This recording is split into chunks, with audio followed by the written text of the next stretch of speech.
Shu Semchen Tamchen Dewa Tan Devi Jodan Dembar Churchi Dongar Tan Dongar Che Jodan Chawar Churchi Dongar Mebe Dewa Tamba Tam Menjawar Churchi Niren Chadan Tan Trevia Tan Yom Chambo La Neba Churchi Semje Tamje Dewa Tan Devi Jotan Demba Churchi Dongara Tan Dongara Che Jotan Chawa Churchi Mebe Dewa Tamba Tam Mendrawa Churchi Niren Chadan Tan Trevia Tan Yom Chambo La Neba Churchi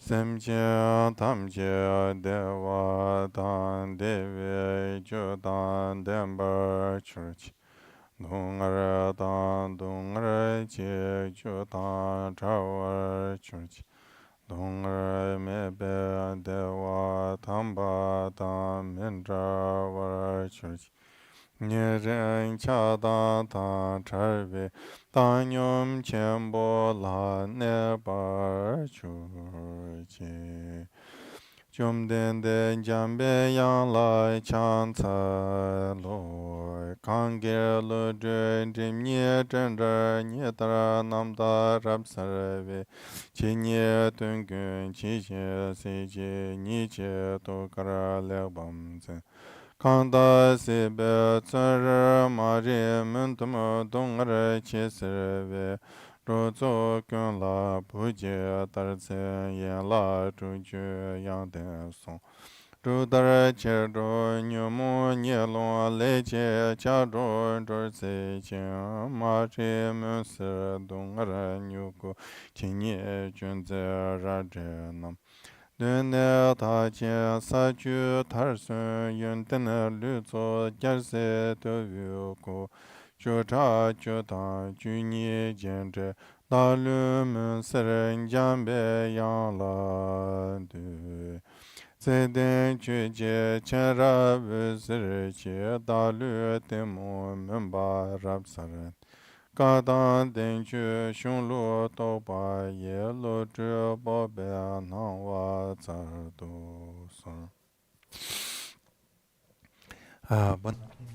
Good afternoon.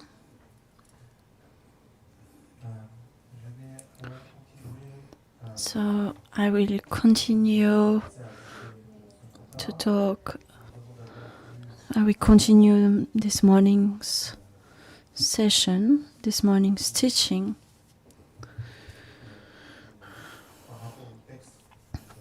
Concerning the text we're going to study.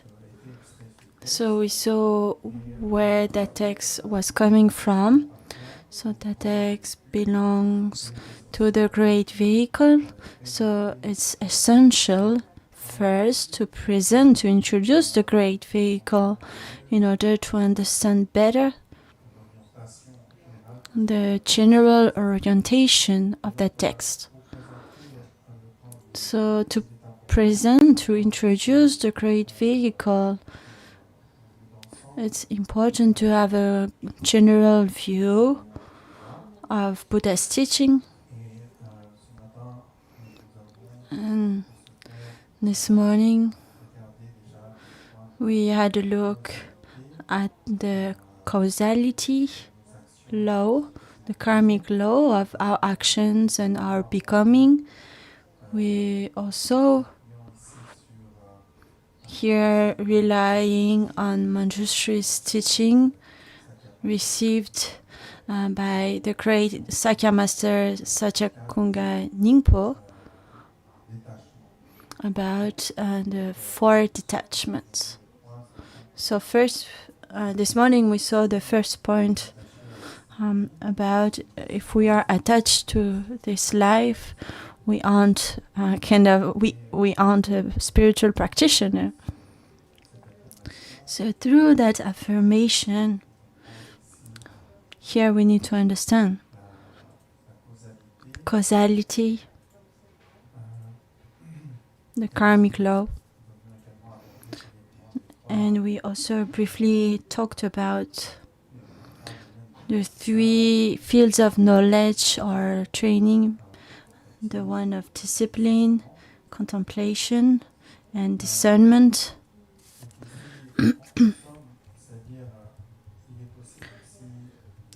So it is possible to study Dharma from that point of view, with that question, what does it mean to engage in on Buddha's path? As a Buddhist, we can identify ourselves like that. We may adopt the Buddhist discipline and also engage in study, reflection, and practice. But this can also be seen as a mean for this life. Meaning here, this can be, for example, what we see nowadays. The practice of meditation was discovered in the West, even outside of Buddhist context. Many people claim to be practicing meditation, and what does motivate them? It's because of the wellness, the comfort it gives them in that life only. So of course there is nothing bad in that, but it's not really practicing meditation. It's not really practicing meditation as it was taught by the Buddha, as was Buddha's view. Why? Because practice has to be a support to develop discernment and wisdom. Why? In order to clear away afflictions, karma, conditioning, through which suffering manifests. So in any ethical practice, discipline, the reflection, the study of Dharma, and even the practice of Dharma, if this is done for wellness in this life, this is not really Buddhist practice. Some would recite tyrannies or pray in order to gain social respect, social promotion, to gain something, to gain protection. This is possible. Of course, it doesn't mean it's bad. I don't mean it's bad to do that. But just, it's not the real engagement. Meaning that we in that time we just consider Dharma for this life, regarding this life only.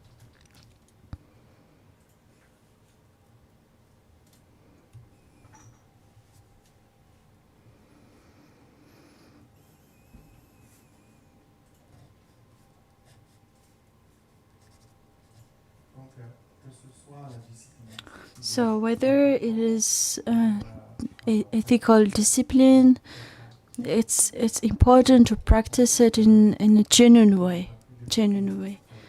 So as we talked about this morning, ethical conduct or discipline is really, it's essential for our becoming. Whether we make progress or not in our life, meaning whether we gain more wellness or not, it depends on discipline, ethics. It is considered as the foundations, like the steps we can rely on to go further to the path of enlightenment. It's also, practice is also a remedy to suffering, to liberate from suffering.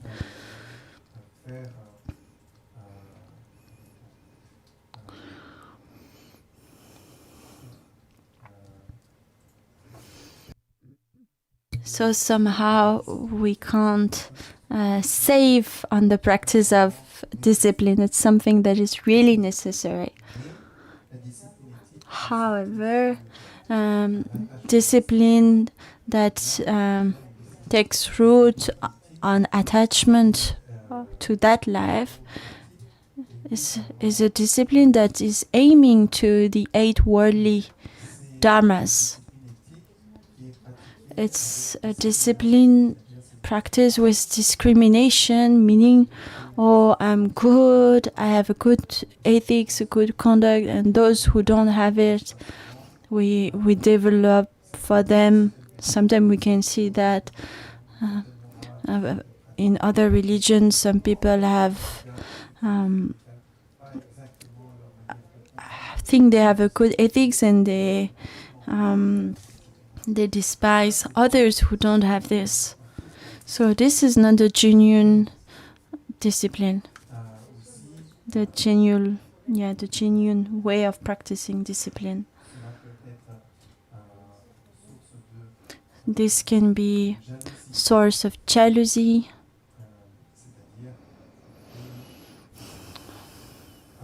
meaning that we can have an idea about what is an external outside conduct and develop some jealousy for those who would have a better conduct that appears, something that appears to be a better conduct than ourselves, that looks like a better ethics. So we can develop pride to our own discipline or ethics. We can think, oh, I have a good conduct, I'm behaving well. And we want others to appreciate us, to honor us for our discipline. All those kind of disciplines are disciplines towards which we have attachment. And then, if so, they can become a source of suffering. And that's why it is important to try at first to detach from attachment to appearances, phenomena linked to that life only. Here, through understanding causality, the karmic law, and on that basis adopting a genuine discipline that really follows the middle way, as was taught by the Buddha, meaning which is naturally non-harming, never harming to other sentient beings or to oneself. This is often exemplified by the fact of avoiding the 2 extremes. It's the middle way. For example, we can see that in Buddha's life, he detached himself, he left Prince life and followed the renouncing life and followed the middle way. In a way that that middle way was not harmful neither for his body nor his mind.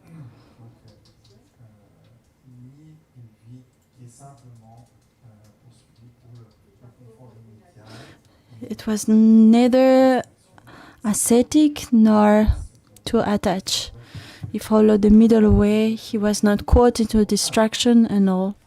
So, of course, here it doesn't mean that the middle way is always comfortable. Sometimes we have to face violence.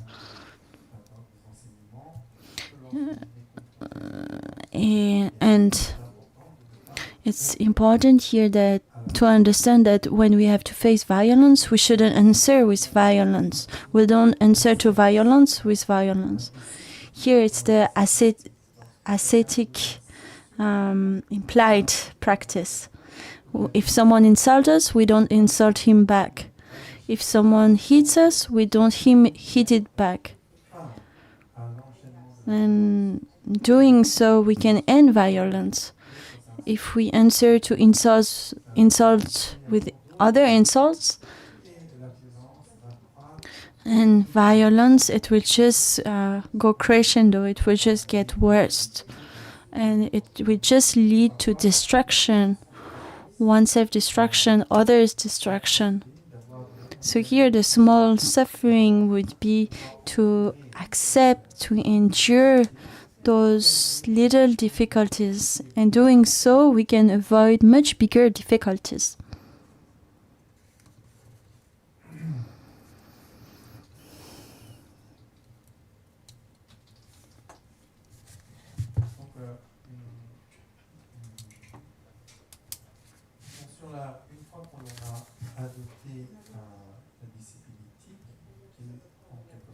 So once we have adopted discipline, which is a kind of basic, there is a second training, which is samadhi.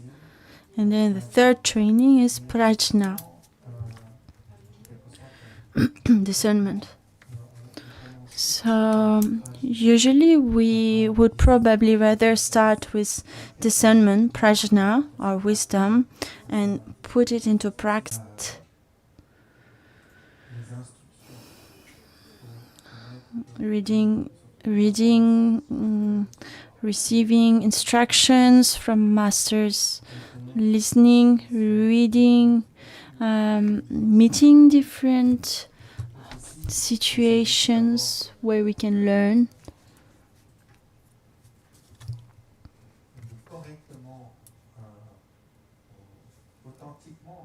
So here we will try to genuinely, properly receive those information, understanding really what it is about.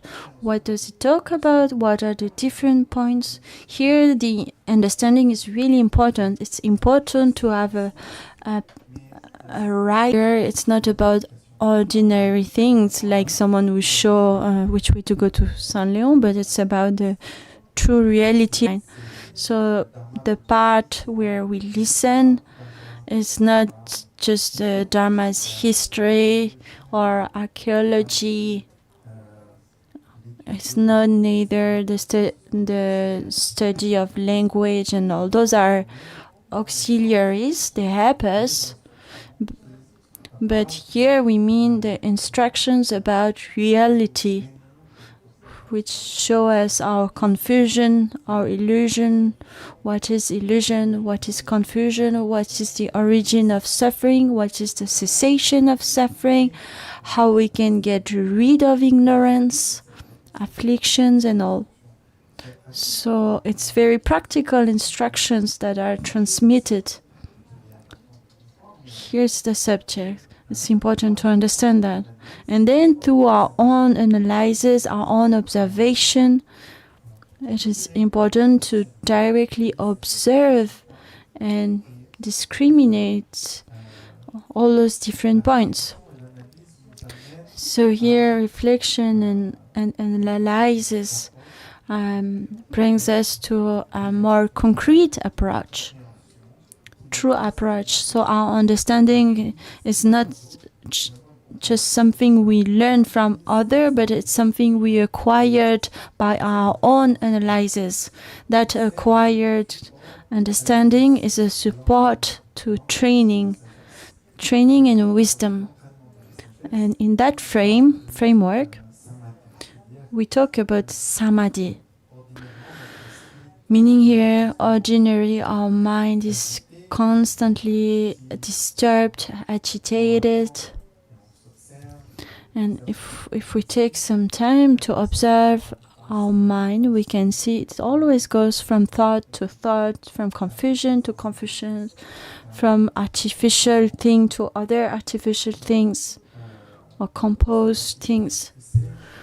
And here, samadhi is first relying on what is called Dhenpa, Smriti in Sanskrit, and Sheshin in Tibetan, meaning here the capacity of not forgetting to remember, whether it is ethics, contemplation, the reality of our own mind, or the simple observation of our own mind. Ordinarily, we always kind of forget.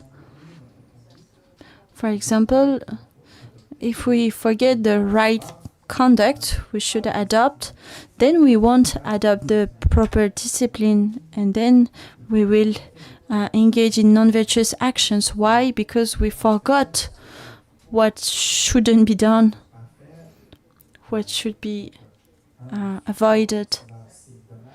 So here, support for that is, for example, taking vows, an engagement in discipline, which is a support to not forget the changement of condition.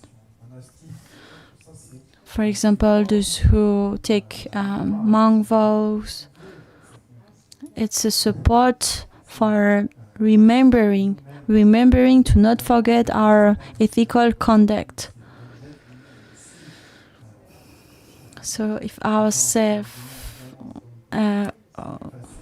we want to have an ethical conduct and the world expects it from us, it's easier to not forget with that. So here we have remembrance, meaning to not forget.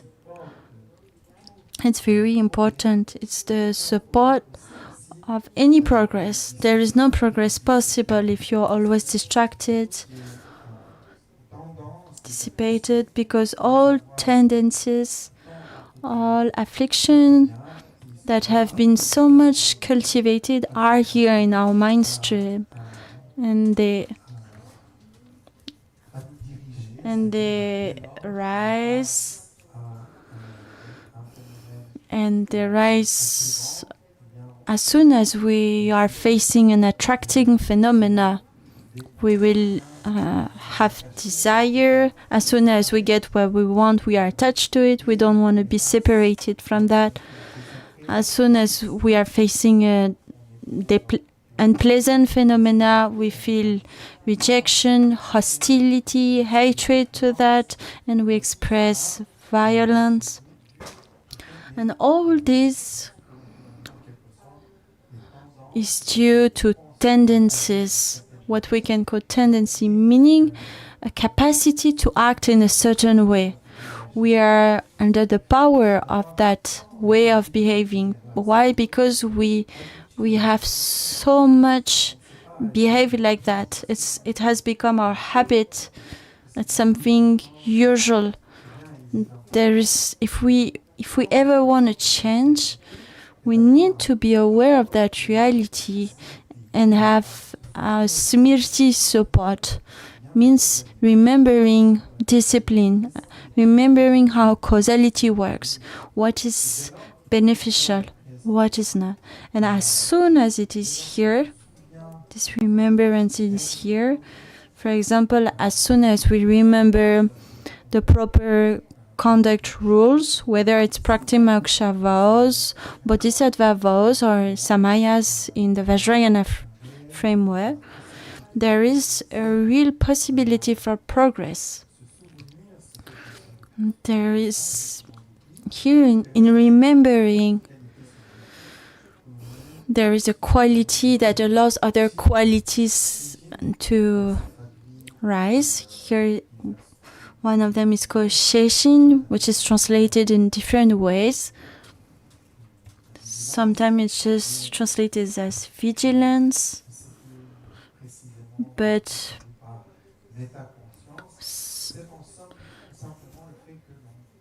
Sheishin, attentiveness.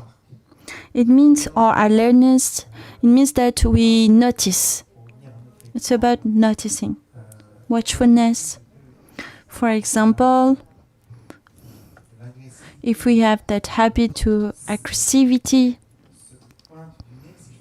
and when that habit comes up, directly we notice it. Usually when we are in forgetfulness, when we are not aware, then we need to develop discipline, and we didn't engage in that. As soon as this tendency rises up, we just follow it, and we grow it up. We are just under the power of it, and we just under the power of suffering, of the causes of suffering. But if we have Dempa, the remembrance, as soon as any hostile behavior manifests, we notice it. And we see, this is poison. And that capacity to notice it is only possible if before that there is remembrance, there is smrti. Literally, it's memory, remembrance, Drenpa in Tibetan. In English, it was translated a lot in mindfulness, by mindfulness. I don't know if it's so exact, but here the meaning is to remember. So that point is very important in discipline.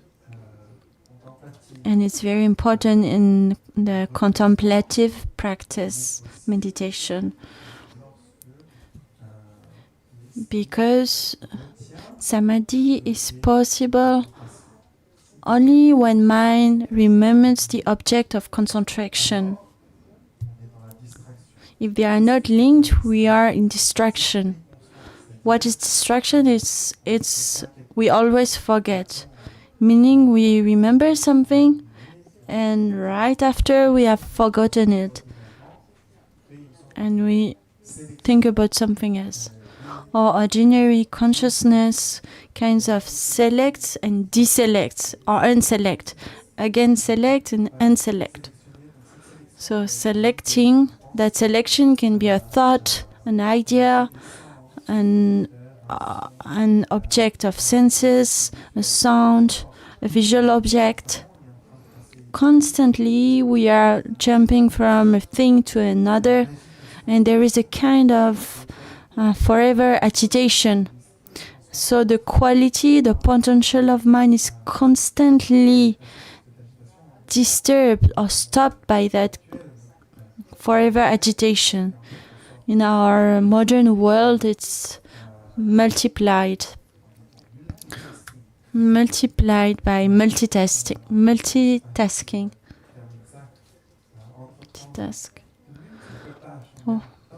Meaning doing many tasks at the same time. We watch our phone, social networks, the same time we are driving, we are talking to our friend, we are talking. And so mind never has time to rest. So there is no time to observe or to develop its sharpness, its habit to observation. It's always disturbed by different phenomena, different objects, and something else is always selected.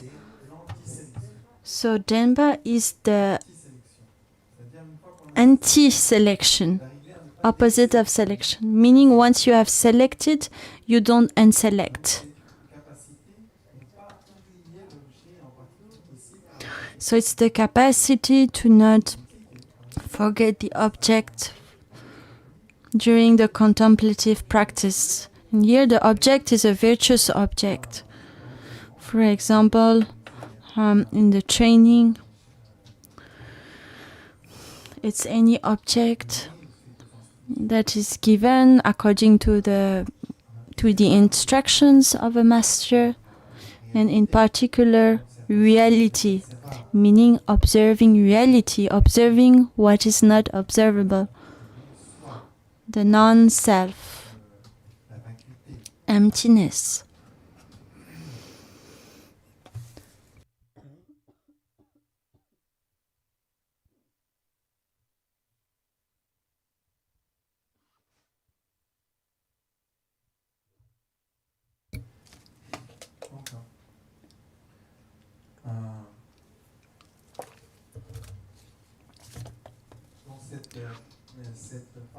So that phase of listening and contemplating or reflecting is so important because it really helps us to develop more discernment, more understanding of reality. It's comparable to light that dissipates darkness, the darkness of our understanding. All our illusions, our bias, mistakes are dissipated, cleared away by that light of knowledge. That light that is acquired through analysis, through study and all. That light lights us, and it also allows us to help others. It's like the seed that allows actualization of the body of reality. Meaning here, actualizing the understanding of reality.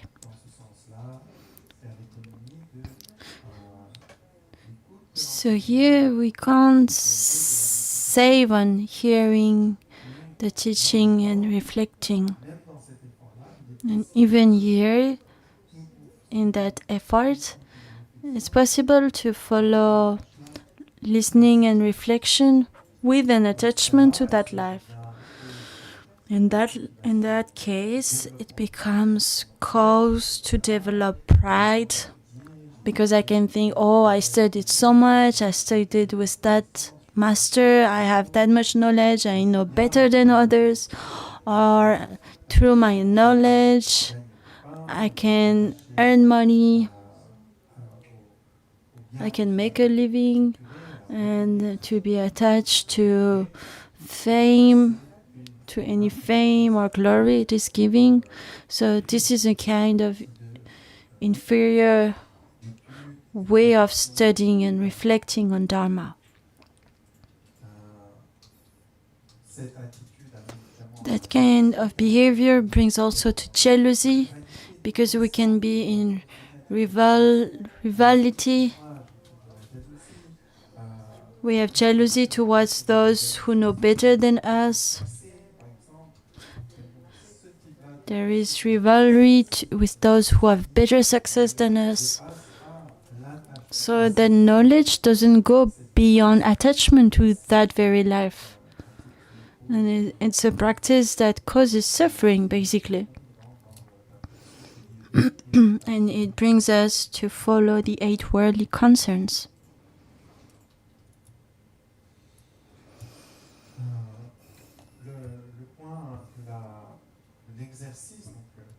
So the exercise here, the training here, once we have acquired a real understanding, not learned, but something we really acquired or actualized, that basis is a support to the training, So contemplative practice usually is divided in 2 aspects. One is the shamatha aspect, and the other one is vipassana aspect, usually translated as calm abiding and deep insight. Deep insight. So shama in Sanskrit means calmness. So and tha means to remain, to rest in calmness. And this is not specific to Buddhism. It exists in other traditions, like in India. There are many contemplative exercises that bring one to obtaining a very high degree of calmness, of tranquility. Without any effort, the practitioner is able to remain, to live mind in its natural quality of calm abiding. So in that state, there is calm abiding and clarity and felicity or joy.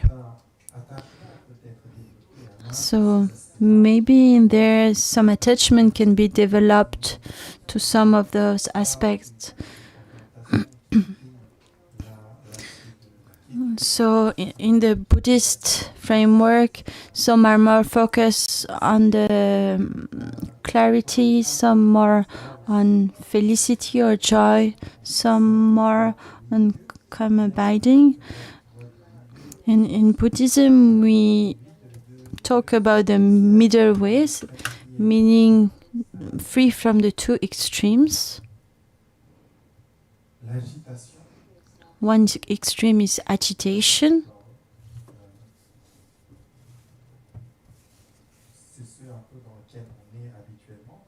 It's what we are experiencing usually.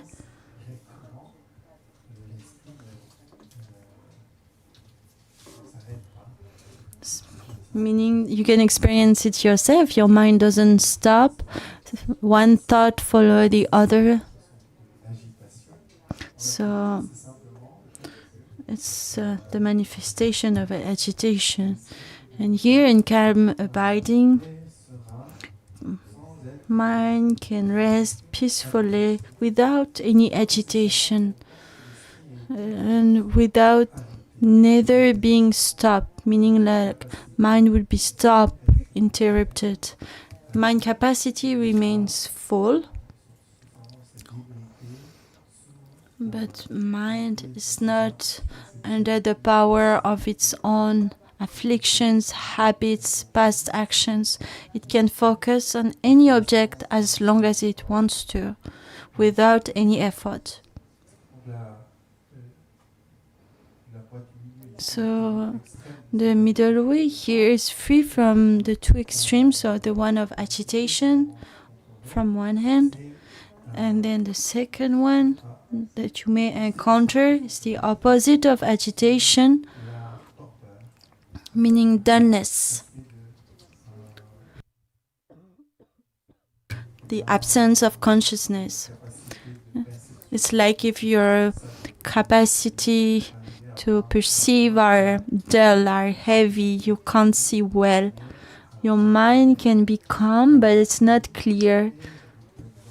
And you can like fall down if it goes on this way. Those are the two extremes. So avoiding the two extremes. So here samadhi means to keep the natural immobility of mind, which is free from agitation without interrupting the mind on one hand, and on the other hand free from any dullness. So that means the mind natural capacity. This is what we can call shamatha. So shamatha is not the end goal. It's like a support to develop vipassana or insight meditation or penetrative insight. Once mind has stability, it can observe its own deep reality, the reality of phenomena. They will appear more clearly because mind won't constantly be agitated by all fictions, all phenomena. So we will be able to see thatness, suchness, the unobservable. So that is the vipassana part, the most essential part actually.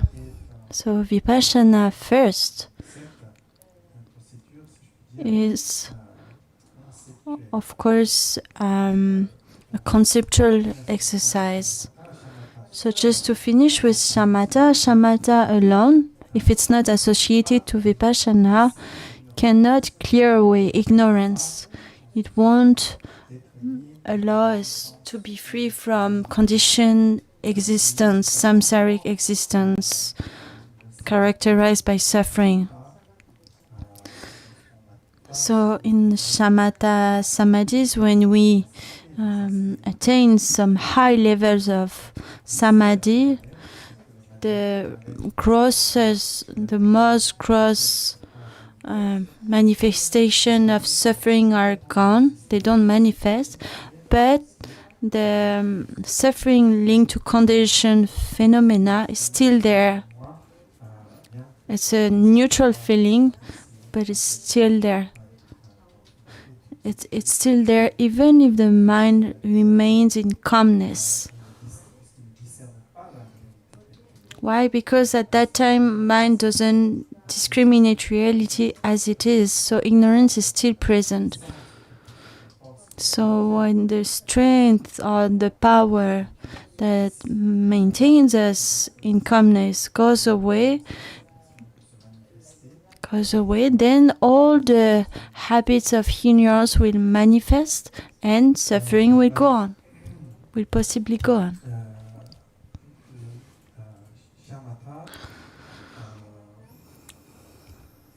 So shamatha is very big, large subject. So without going into more details on that point, we can talk about vipassana, the penetrative insight or insight meditation.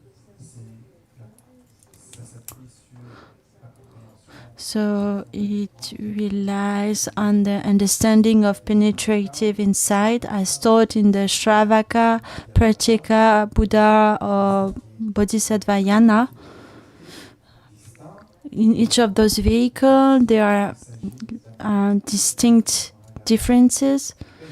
From the point of view of Mahayana, it's about the perfection of wisdom, prajna paramita, and it is not a concept or grasping an idea or a representation that we would have.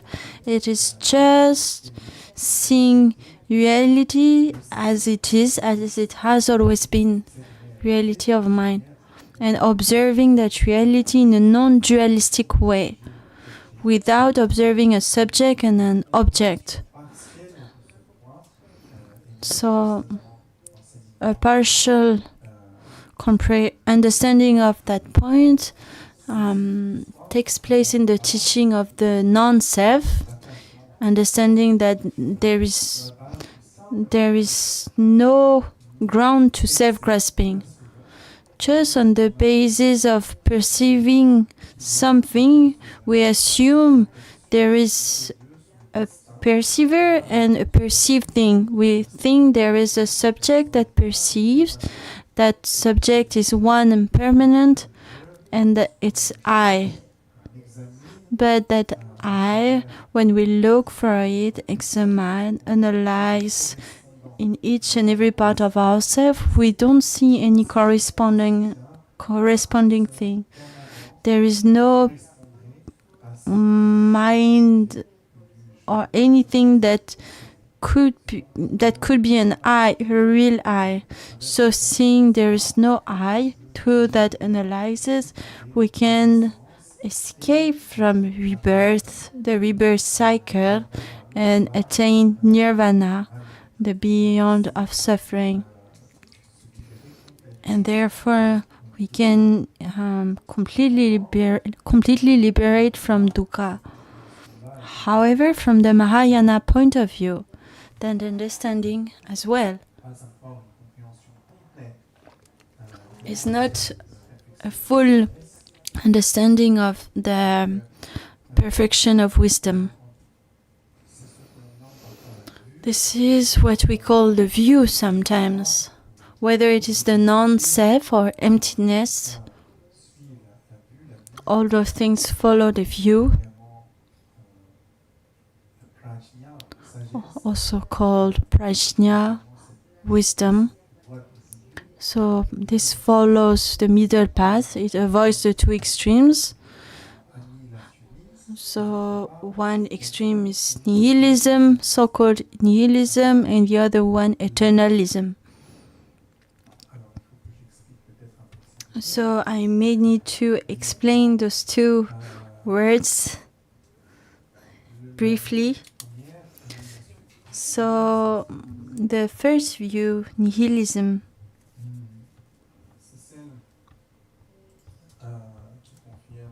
it's the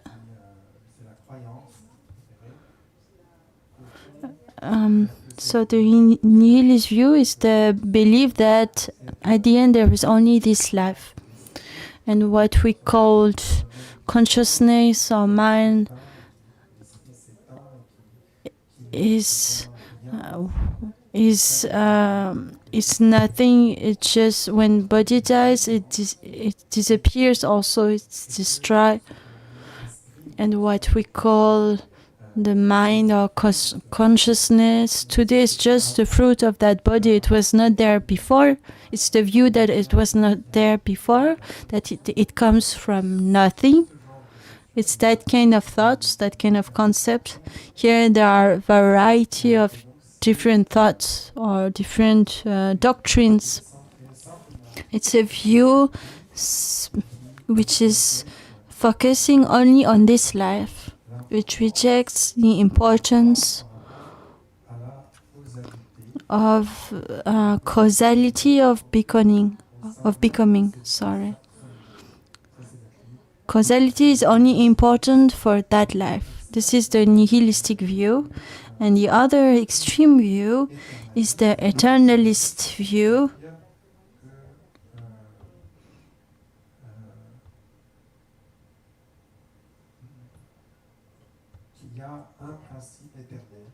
Meaning there is an eternal principle, something that survives to death, like an eye. And all that phenomena happen because of an eternal principle, like a creator, a god, a divinity that would create or cause it. That's the eternalist view. So the Buddhist view avoids those two extremes. It rejects the idea that there is no cause, so the nihilistic view, and it also rejects the view that there is a permanent and substantial entity, the eternalist view.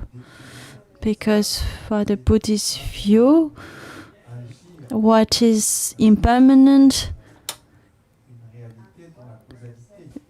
cannot be a reality in causality.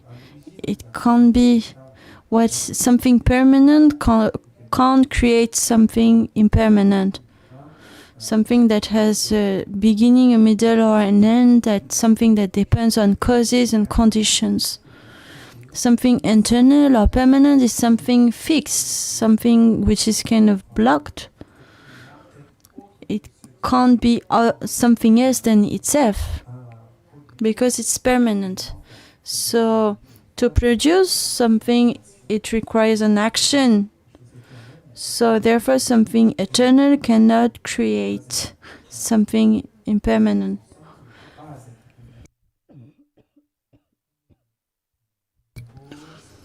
So what is the cause?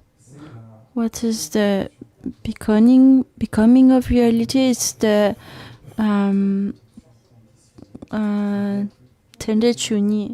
the 12 links means phenomena depend on each other and they produce each other. All the phenomena depend one on another. They co-produce each other. There is not something that produces and something else different that is produced. They are all interdependent. They are all independent connection. Nothing can be grasped as this. And in that sense, things are empty, devoid of any self. Devoid of self or non-self, the absence of self and non-self at the same time, or the opposite.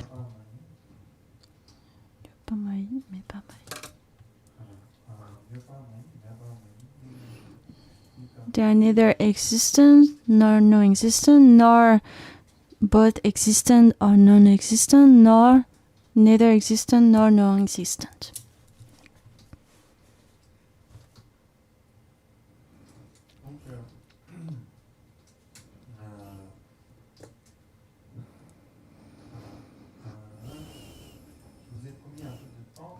So I promise to give a bit of time for questions and answer. It's already 4 p.m. So if you want to ask your questions, it's now.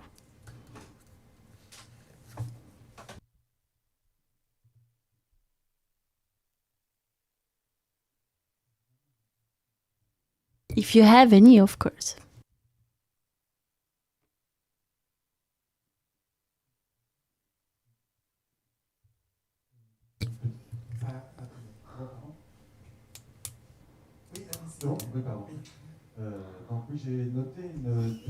So I wrote down a slight difference between the two translations you read in the beginning. In the first translation was those who practice that prayer, and the second was those who recite this prayer. I don't know if it's such an important difference, but I just want to ask, in terms of translation, what you think about that.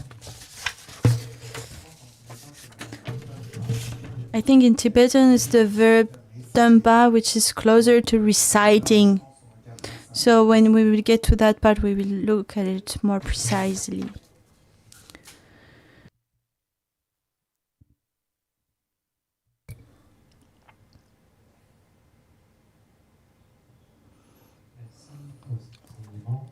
Thank you for that teaching. So you talked about the context of the text in the beginning.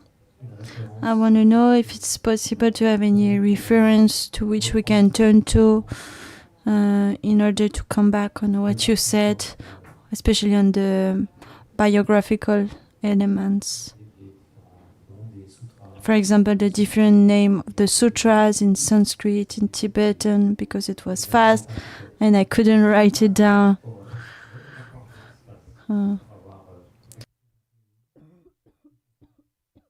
To have something, more constructed for the notes. So, as I mentioned, today the sutra is Avatamsaka Sutra. Avatamsaka Sutra, translated in Chinese, from Chinese into English by Flowers, Ornament, Scriptures. A translator called Thomas Cleary, if I remember well, translated that. And the flower ornament,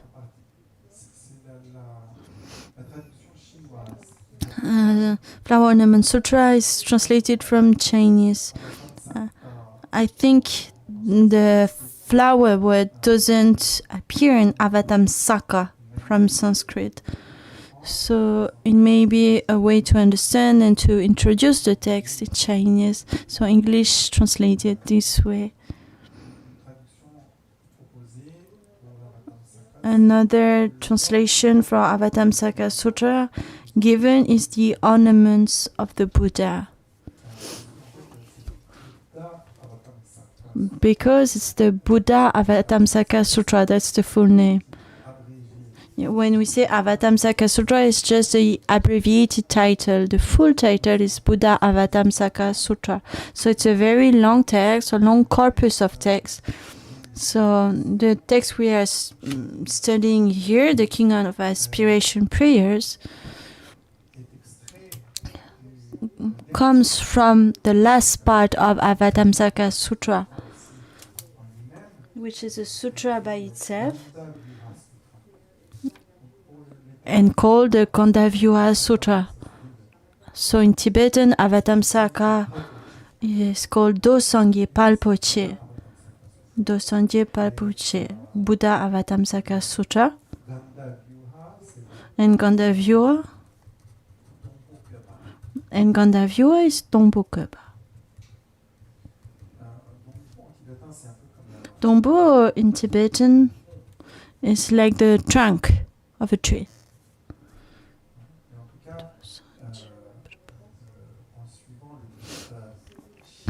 So if we follow the Chinese translation, the Chinese title of the Gandavyuha Sutra, they kept the title that I find very beautiful, The Entrance to absolute dimension, entering the absolute dimension.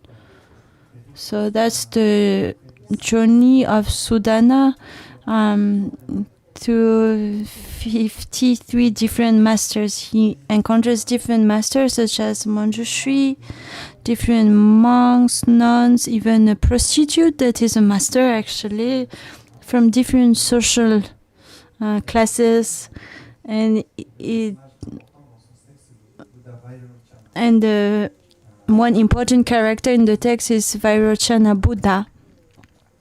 He's the personification of Dharma Dhatu, the Dharma Kaya, the body of reality.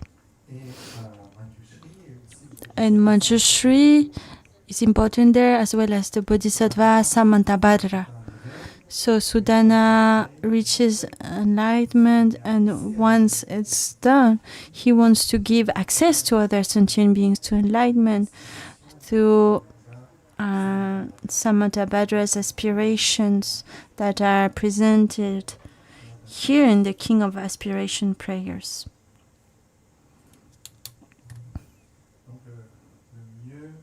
So the best here, if you want to deepen your knowledge, you are so lucky that you can access to different translations, whether in French, in English. You can first of all read the translation in your language. So the translation I saw is really good here. It's beautiful, by Patrick Carre from the Chinese, but he also read the Sanskrit version and the Tibetan version that he knows as well. And there is another volume that uses different commentaries and explanations, so you can read that. It's very voluminous, it's very big, but I invite you to take time to study that. It's a great vehicle literature, it's very beautiful. It's very vast, and it goes beyond any understanding.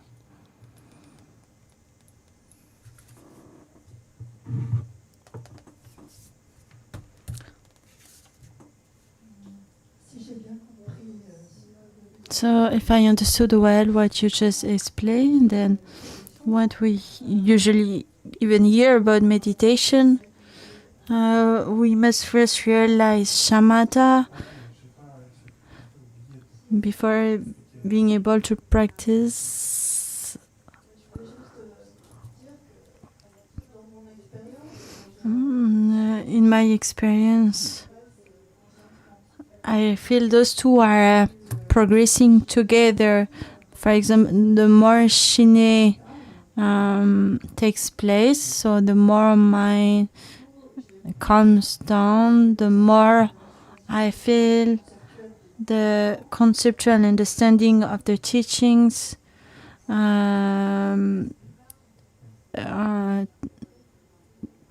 gets more personal. I feel they go together.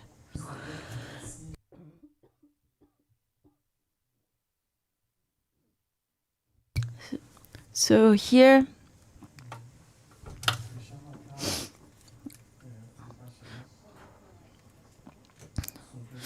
what I can say is that shamatha and vipassana are presented distinctly, but they have to be practiced together, jointly, at the same time. There is a kind of progression, if I can say so. For first, there is the knowledge and wisdom aspect. First, it's conceptual,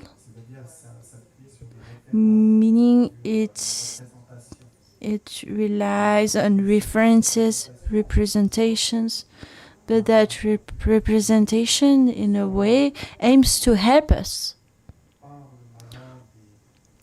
Whether it is through the means of pandita, meaning the systematic analysis, very far analysis, And in that way we extinguish the conceptual, or we can extinguish the concepts through yogi, means yogic meditation. So first of all, there is no direct access, immediate access to understanding. First, there is a kind of representation. It orientates us progressively to a more direct understanding. That's why we say in the beginning, the practice of Vipassana is conceptual.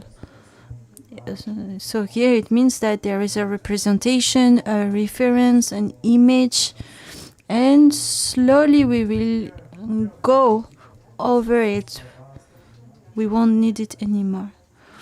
So there is the practice of both shamatha and vipassana. Once vipassana is finer, it's acquired, we can rely on that understanding. Together with shamatha and vipassana, we will make progress. Or first we can acquire First we can acquire shamatha, and on that basis we can observe and develop understanding of the reality of mind. But in any way, whether it's first vipassana or samatha, those two go jointly together. And there we find the presentation of the 5 paths, the 10 bhumis, the 10 bhumis, bodhisattva bhumis. It's the way we will progress on the path, on the based on the union of those two, shamatha and vipassana.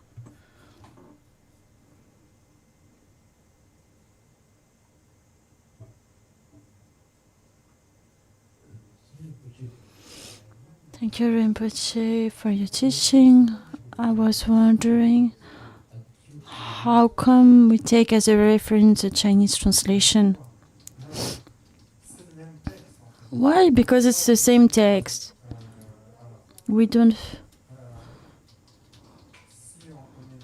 If we understand Sanskrit, I think all the Avatamsaka Sutra, unfortunately, doesn't exist anymore in Sanskrit, but I think the Khandavya Sutra still exists in Sanskrit. You can read it directly in Sanskrit if you know Sanskrit, Tibetan or Chinese even. But here, given that we are rather French or English-speaking people, it was asked to me to teach in French, and actually I'm not very skillful in Chinese or Sanskrit. I know just some Tibetan. So it's good here to see the different translations because they express the same meaning. Sometimes when we look at one translation, it is possible, and that's why I'm inviting you to look at different translations. Sometimes we are too attached to one expression, to some words, and we don't see the meaning beyond the word. And it's good to see how different translators have done the job. So the second translation I read in the morning comes from the Chinese, but the translator also looked at the Tibetan and the Sanskrit because they were available. But altogether, it's the same text that was translated into different languages, and from those languages was translated into French. So at the beginning, it's just the same text. So it's good to see the text and try to understand it as close as possible through the different translations. Sometimes some translations are more elegant, nicer than others. Word choice is different, but it's always enriching. And it also helps us to go beyond our own language limits.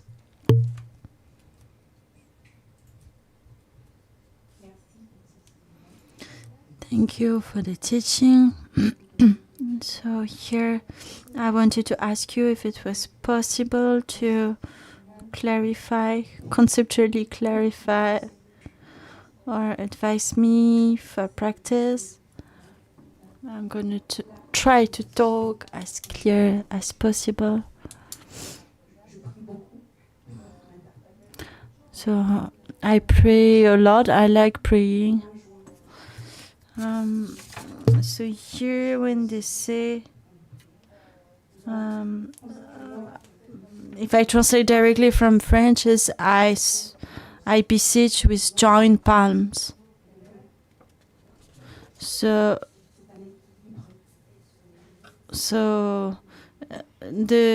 I don't really understand the balance between wanting and not wanting. When we pray, we want, but at the same time, we don't want. I don't understand that balance. So, in general, we have to understand the union of compassion and emptiness. Understanding emptiness only has limits. It may be the problem of non-wanting. We don't develop full enlightenment. It can help us liberate from conditioned existence. So here, full understanding of emptiness includes compassion.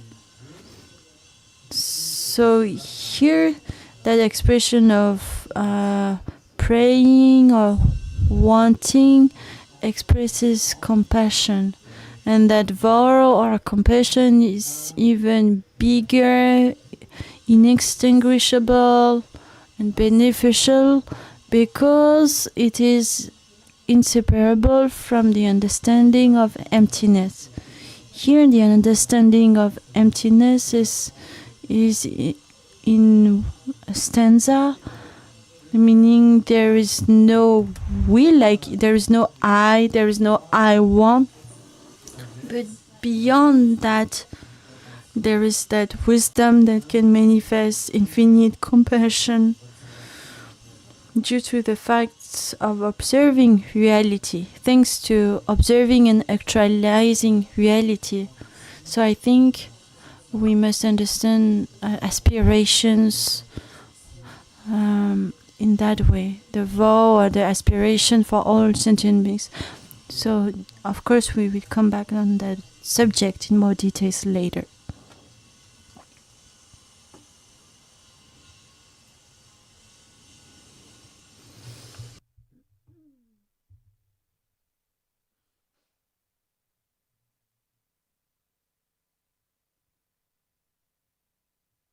So I have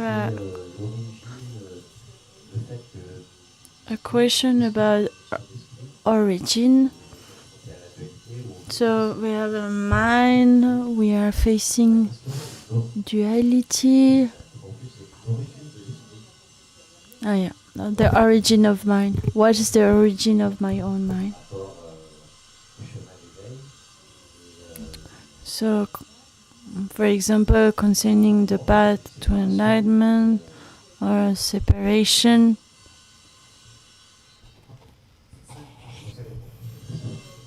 Sorry, I'm a bit confused. So here Rinpoche says it's a good question. It's a question that naturally arises because we always think, if a phenomena is present, it's taking place, it's because it was produced, and there will be a becoming, there will be an end, and this is the way we present. This is the way we think phenomena. And here in the Great Vehicle, as we will see also later, we are invited to analyze things very deeply, to really research the origin. Can we really find a beginning point? Where is it? Where is it in time, in space? And what is that phenomena that mind is? How can we comprehend it? How can we grasp it? When we ask ourselves all those questions, we see that somehow we can't find beginning point. There was a beginning point. What is the origin of that beginning point? To be a beginning point itself, it needs causes and conditions. And there is a kind of infinite regression, and we cannot ever find a beginning point. So, in that sense, we will say mind is unborn, has no birth. And because it has no birth, it has no cessation. It has no end. And is mind something we can really comprehend? Does it have a shape, a color? And in that way, we can't find it any shape, any color. If we think that mind is something that is inside us, sometimes we have that feeling it's my mind, me in that world, something is outside. So we imagine it in time, but past doesn't exist anymore, future doesn't exist yet, and if we look at the present, we can't really grasp any present that doesn't change. We can't grasp it. And in the same way, if we think about the immensity of space from eternity, all the past, all the immensity of the past is gone. All the present is here only in that very instant, and even that instant in the present, we can't really find it, so we can't really find space nor time. But is there also nothing? It's not neither the case. So reality is just dependent arising, codependent arising. That's the case for phenomena, for ourselves. So there is no real separation between our mind and other phenomena, because there is no substance, whether substance of being or non-being, or those two at the same time, or its opposite. Nothing can be grasped. So it's silence somehow. We can't say anything, but saying nothing is also not discerning. So there is something to discriminate here, and we can understand what is illusion. So it's something very subtle.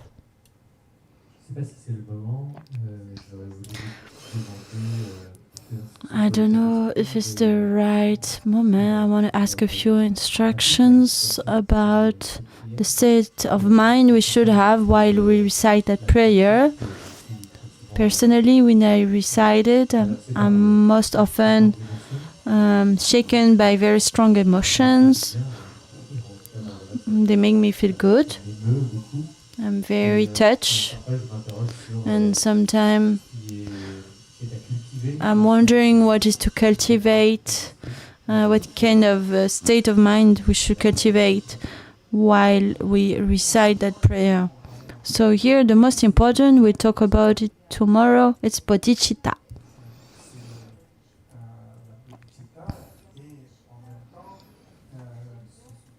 And at the same time, this sutra invites us to observe emptiness also. But mostly, first of all, what is accessible to us is bodhicitta. So on the basis of bodhicitta, on the basis of the vow, bodhisattva vow, that the text takes place.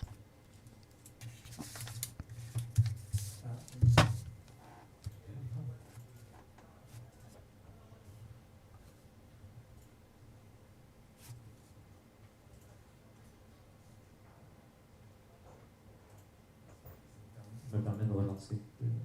est-ce qu'il est adéquat de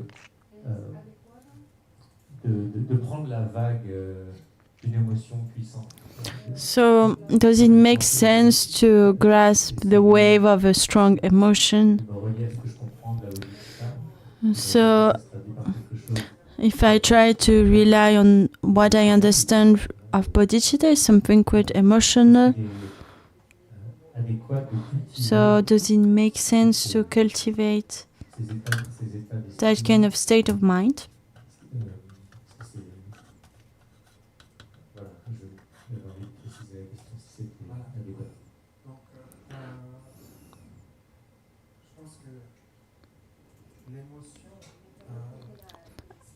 I think emotions, that's why it's a bit delicate word.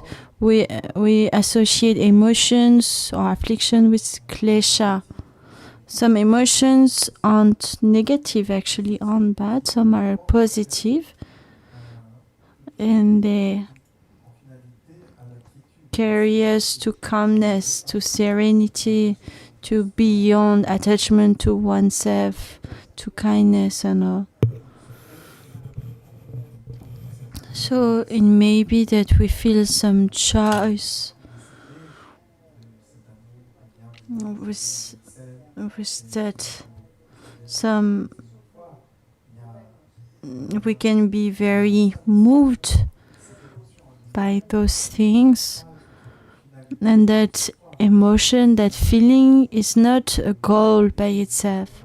It can carry us, it can encourage us, and it can slowly take us to what is beyond what is moving. Moving in a way of attachment. If we are attached to that feeling, we are attached to the pleasure of that feeling, and that, of course, brings us again to a desire reaction, which is what we don't want.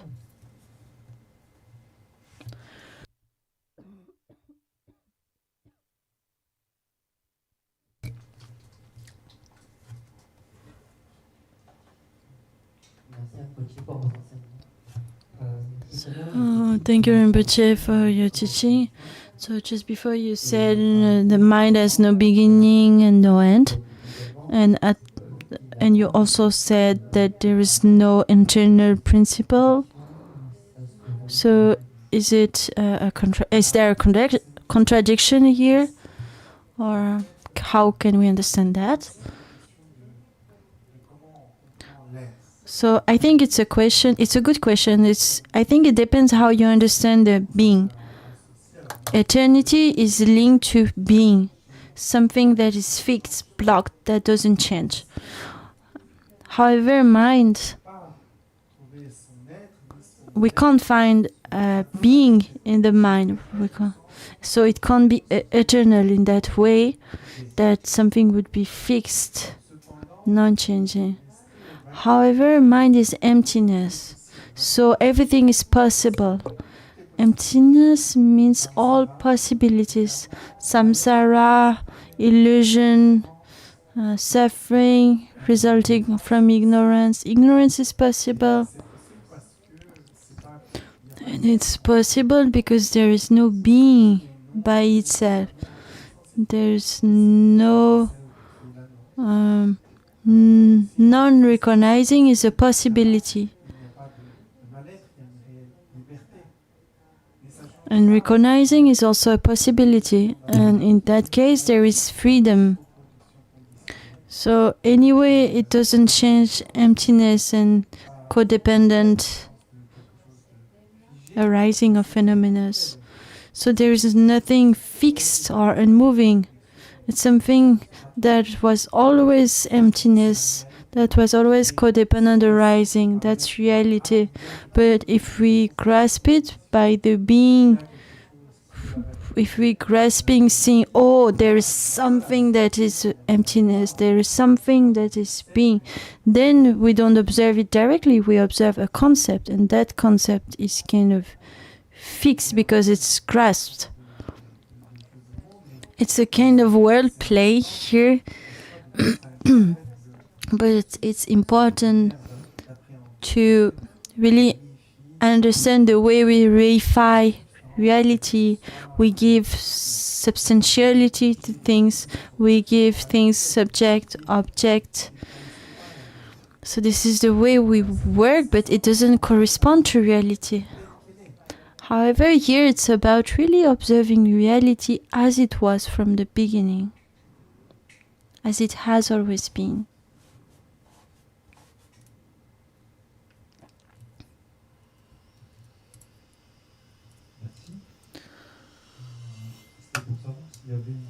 Thank you.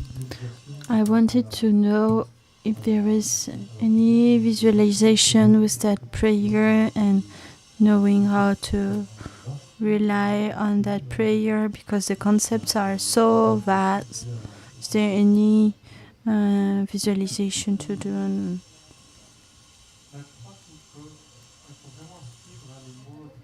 So I think one has to really follow the text, the prayer's words. So, and here somehow imagine. There is imagination, but at the same time discernment.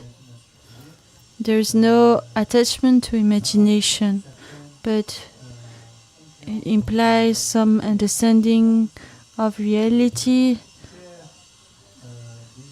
and it expresses the huge devotion to understanding reality, together with compassion to sentient beings. Everything is explained here. So we will see that when we will go through the different stances. We'll see that more precisely.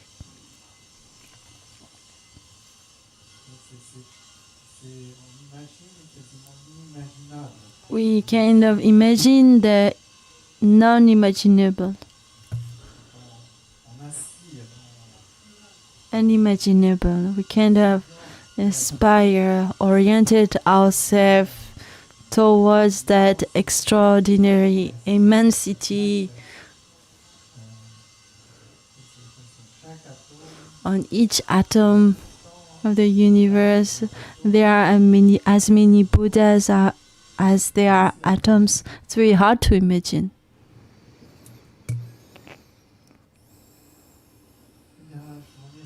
So thank you very much for your attention. I wish you a good evening and see you tomorrow at 10 a.m. same time. Thank you. Please join me for the dedication of merits.